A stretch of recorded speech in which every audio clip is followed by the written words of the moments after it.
नमस्कार दोस्तों, स्वागत है आपका हमारे चैनल में। दोस्तों, इस वीडियो के अंदर अभी हम लोगों के लूसेंट सामान्य ज्ञान इससे रिलेटेड इम्पोर्टेंट 40 क्वेश्चन देखने वाले हैं, जो कि आपके आने वाले एग्जाम से रेलवे, एसएससी, जीटी और आने वाले सभी प्रतियोगिता परीक्षा के लिए काफ़ी इम्पोर्टेंट है। तो आप इन एक एक क्वेश्चन को रट लीजिए। उससे पहले चैनल पर आया है तो चैनल को सब्सक्राइब कर जो पास वाली घंटे का निशान है उसे भी ऑन कर दें, ठीक है दोस्तों। यदि आपको इनमें से किसी क्वेश्चन का आंसर पता है तो आप अपना आंसर जो है कमेंट बॉक्स में लगा सकते हैं, ठीक है।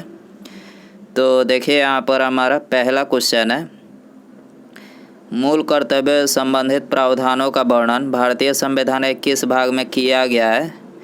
तो देखिए करेक्ट आंसर ऑप्शन डी हो जाएगा। भारतीय संविधान के भाग 4 और अनुच्छेद की बात करें तो अनुच्छेद 51A में, आपको याद रखना है, भारतीय संविधान के भाग 4 को और अनुच्छेद 51A में जो है मूल कर्तव्य संबंधित प्रावधानों का वर्णन किया गया है, ठीक है।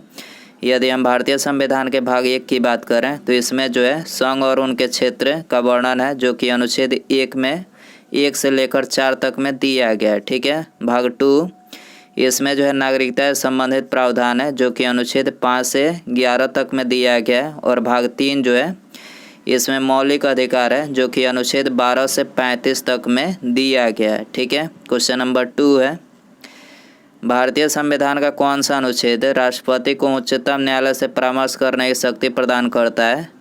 तो करेक्ट आंसर ऑप्शन सी हो जाएगा। भारतीय संविधान का अनुच्छेद 143 जो है ये राष्ट्रपति को उच्चतम न्यायालय से परामर्श करने की शक्ति प्रदान करता है, ठीक है। यदि हम अनुच्छेद 155 की बात करें तो ये जो है राज्यपाल की नियुक्ति से संबंधित है। अनुच्छेद 127 ये तदर्थ न्यायाधीशों की नियुक्ति से संबंधित है।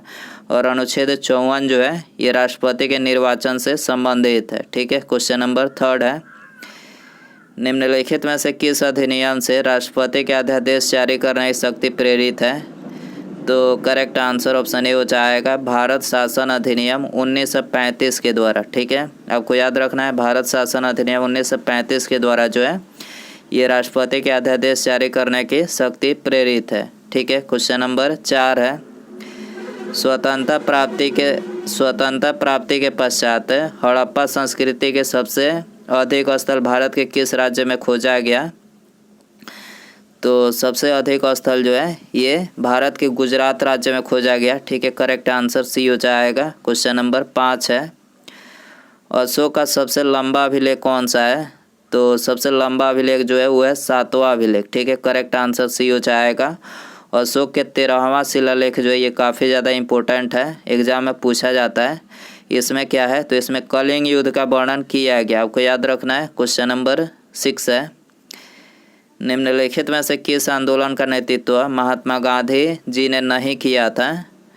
तो करेक्ट आंसर ऑप्शन बी हो जाएगा, स्वदेशी आंदोलन का नेतृत्व जो है महात्मा गांधी जी ने नहीं किया था, ठीक है। और बाकी भारत छोड़ो आंदोलन, असहयोग आंदोलन और सविनय अवज्ञा आंदोलन, तीनों आंदोलन का नेतृत्व जो है ये महात्मा गांधी जी ने किया था, ठीक है। क्वेश्चन नंबर 7 है, संसद के किसी भी सदन का सदस्य न होने पर भी निम्नलिखित में से कौन संसद के दोनों सदनों की बैठकों में उपस्थित हो सकता है। तो करेक्ट आंसर ऑप्शन डी हो जाएगा, ये है भारत का महान्यायवादी। आपको याद रखना है, भारत का जो महान्यायवादी होता है तो ये संसद के किसी भी सदन का सदस्य न होते हुए भी ये संसद के दोनों सदनों की बैठकों में जो है उपस्थित हो सकता है, ठीक है। क्वेश्चन नंबर 8 है, राष्ट्रीय मानवाधिकार आयोग सदस्यों की पदावधि ग्रहण की तारीख से होती है। तो ग्रहण की तारीख से होती है 5 वर्ष तक या 70 वर्ष की आयु प्राप्त कर लेने तक, ठीक है। ये राष्ट्रीय मानवाधिकार आयोग की पदावधि ग्रहण की तारीख से होती है। तो आंसर हो जाएगा ऑप्शन बी। क्वेश्चन नंबर 9 है, पित्ताशय में उपस्थित पथरी निम्नलिखित में से किसका पाचन प्रभावित करता है। तो करेक्ट आंसर ऑप्शन ए हो जाएगा, वसा की, ठीक है। पित्ताशय में उपस्थित पथरी किसकी पाचन प्रभावित करता है। तो ये वसा की पाचन को प्रभावित करता है। क्वेश्चन नंबर 10 है, भारत छोड़ो आंदोलन के समय वायसराय कौन था। तो करेक्ट आंसर ऑप्शन सी हो जाएगा, लॉर्ड लिनलिथगो। आपको याद रखना है, लॉर्ड लिनलिथगो जो था ये भारत छोड़ो आंदोलन के समय वायसराय था। ठीक है, क्वेश्चन नंबर है निम्नलिखित में से कौन सा मिलान गलत है।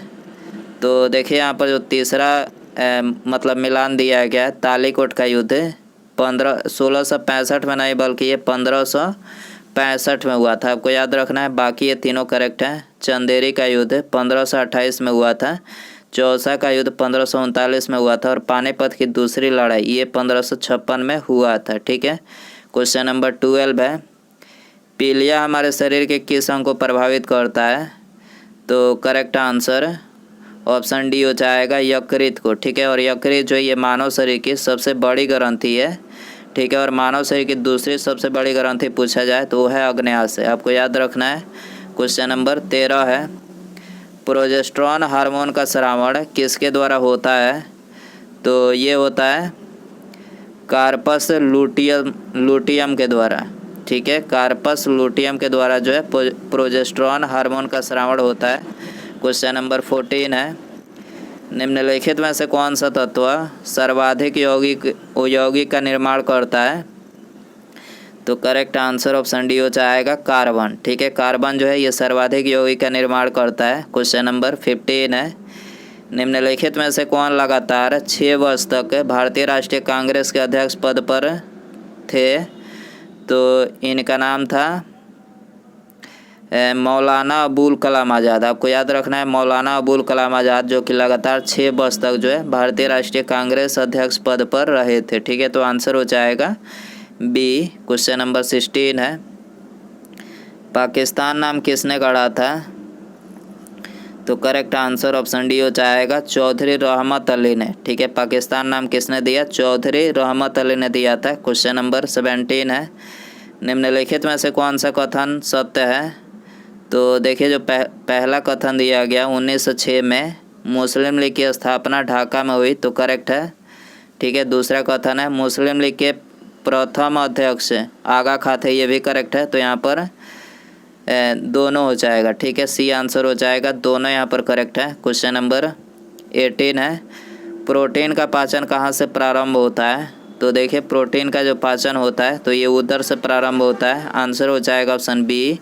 क्वेश्चन नंबर 19 है इंसुलिन की अधिस्रावण से निम्नलिखित में से कौन सा रोग उत्पन्न होता है। तो करेक्ट आंसर ऑप्शन बी हो जाएगा हाइपोग्लाइसीमिया। ठीक है, हाइपोग्लाइसीमिया रोग जो है इंसुलिन की अधिस्रावण से उत्पन्न होता है, आपको याद रखना है। क्वेश्चन नंबर 20 है निम्नलिखित में से वह अंतिम बौद्ध राजा कौन था जो संस्कृत का महान विद्वान और लेखक था। तो करेक्ट आंसर ऑप्शन डी हो जाएगा, ये था हर्षवर्धन। ठीक है, हर्षवर्धन जो था ये अंतिम बौद्ध राजा था जो संस्कृत का महान विद्वान और लेखक था। ठीक है, क्वेश्चन नंबर 21 है मनुष्य का पाचन नली कितने फीट लंबी होती है। तो देखिए मनुष्य की जो पाचन नली होती है तो ये लगभग 32 फीट लंबी होती है, आंसर हो जाएगा ऑप्शन डी। और मीटर में पूछा जाए तो 9 मीटर। ठीक है, आपको याद रखना है। क्वेश्चन नंबर 22 है महात्मा गांधी को सबसे पहले राष्ट्रपिता के नाम से किसने संबोधित किया था। तो राष्ट्रपिता के नाम से जो है ये संबोधित किया था सुभाष चंद्र बोस ने, करेक्ट आंसर ऑप्शन डी हो जाएगा। क्वेश्चन नंबर 23 है पार्लियामेंट सुधार बिल किस वर्ष पारित किया गया। तो ये पारित किया गया 1909 में, करेक्ट आंसर बी हो जाएगा। क्वेश्चन नंबर 24 है निम्नलिखित में से नीति निर्देशक तत्वों में शामिल नहीं है।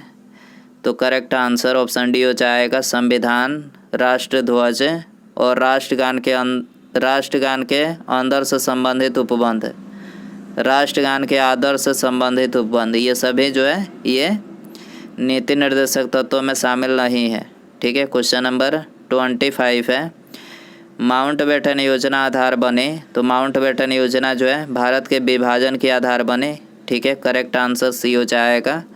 क्वेश्चन नंबर 26 है सेलुलोज भित्ति किसके सेलों में पाई जाती है। तो सेलुलोज भित्ति जो है ये पौधे के सेलों में पाई जाती है, करेक्ट आंसर डी हो जाएगा। क्वेश्चन नंबर 27 है स्वतंत्र भारत के राष्ट्रीय झंडे का डिजाइन किसने बनाया था। तो स्वतंत्र भारत के राष्ट्रीय झंडे का डिजाइन पिंगाली वेंकैया ने बनाया था, करेक्ट आंसर डी हो जाएगा। क्वेश्चन नंबर 28 है 0 डिग्री अक्षांश पर स्थित कौन सी काल्पनिक रेखा पृथ्वी को उत्तरी और दक्षिणी गोलार्ध में विभाजित करता है? तो ये है भूमध्य रेखा। ठीक है, करेक्ट आंसर ऑप्शन सी हो जाएगा। आपको याद रखना है 0 डिग्री अक्षांश पर स्थित कौन सी काल्पनिक रेखा पृथ्वी को उत्तरी और दक्षिणी गोलार्ध में विभाजित करता है? तो ये है भूमध्य रेखा। ठीक है, क्वेश्चन नंबर 29 है, आवर्त सारणी के दूसरे आवर्त में कितने तत्व हैं? तो आवर्त सारणी के दूसरे तत्व में जो है 8 दूसरे आवर्त में जो है 8 तत्व हैं। आंसर हो जाएगा ऑप्शन बी। क्वेश्चन नंबर 30 है, पृथ्वी पर दिन और रात की अवधि कहाँ पर लगभग एक समान होती है? देखिए इसमें सारे ही क्वेश्चन जो है वेरी इंपॉर्टेंट है, तो आप इस वीडियो को बहुत ध्यान से लास्ट तक देखिए। और वीडियो पसंद आ रहा होगा तो वीडियो को प्लीज़ लाइक ज़रूर करें। ठीक है, चैनल पर नया है तो चैनल को सब्सक्राइब करके बेल आइकन जरूर से ऑन कर दें। तो पृथ्वी पर दिन और रात की अवधि कहाँ पर लगभग एक समान होती है? तो ये समान होती है भूमध्य रेखा पर। ठीक है, करेक्ट आंसर ये हो जाएगा। क्वेश्चन नंबर 31 है, महात्मा बुद्ध का महापरिनिर्वाण कहाँ पर हुआ था? महापरिनिर्वाण यानी मृत्यु कहाँ पर हुई थी? तो इनकी मृत्यु जो है कुशीनगर में हुई थी। करेक्ट आंसर सी हो जाएगा। क्वेश्चन नंबर 32 है, हिंदू विधवा पुनर्विवाह अधिनियम किस वर्ष पारित हुआ? तो ये पारित हुआ 1856 में। ठीक है, करेक्ट आंसर ये हो जाएगा। क्वेश्चन नंबर 33 है, पृथ्वी के वायुमंडल का सर्वाधिक घनत्व कहाँ पर होता है? पृथ्वी के वायुमंडल का सर्वाधिक घनत्व कहाँ पर होता है? तो ये होता है क्षोभ मंडल यानी ट्रोपोस्फियर में। ठीक है, तो आंसर हो जाएगा ऑप्शन ए। क्वेश्चन नंबर 34 है, वायुमंडल की उस परत का नाम बताएं जिसमें मौसम की सभी परिघटनाएं होती है? तो ये है क्षोभ मंडल। ठीक है, करेक्ट आंसर ऑप्शन ए हो जाएगा। क्वेश्चन नंबर 35 है, पृथ्वी के वायुमंडल में अधिकांशतः ओजोन कहाँ पाया जाता है? तो अधिकांशतः ओजोन जो है ये पाया जाता है संताप मंडल में। करेक्ट आंसर ऑप्शन बी हो जाएगा। क्वेश्चन नंबर 36 है, एक बैरल यानी यूएस तेल में लगभग कितने लीटर होते हैं? तो देखिए एक बैरल में जो है ये 159 लीटर होते हैं। करेक्ट आंसर सी हो जाएगा। क्वेश्चन नंबर 37 है, किस प्रकार की अभिक्रिया सबसे अधिक हानिकारक विकिरण पैदा होता है? तो सबसे अधिक हानिकारक विकिरण जो है ये विखंडन अभिक्रिया से पैदा होता है। करेक्ट आंसर ऑप्शन बी हो जाएगा। क्वेश्चन नंबर 38 है, खाना पकाने के बर्तनों के नीचे का बाहरी हिस्सा काला क्यों छोड़ा जाता है? तो देखिए वो इसलिए छोड़ा जाता है कि जो काली सतह होती है तो ये ऊष्मा की अच्छी अवशोषक होती है, इसलिए छोड़ा जाता है। आपको याद रखना है। क्वेश्चन नंबर 39 है, दिल्ली सल्तनत का अंतिम वंश क्या था?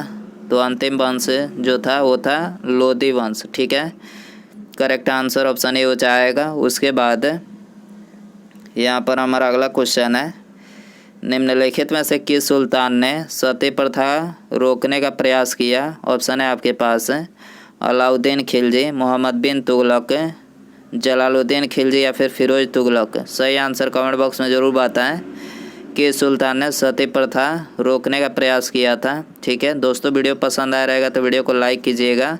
चैनल पर नया है तो चैनल को सब्सक्राइब करके बेल आइकन जरूर से ऑन कर दें। ठीक है, मिलते हैं अगले वीडियो में एक नए टॉपिक के साथ। तब तक के लिए जय हिंद जय भारत कर दें।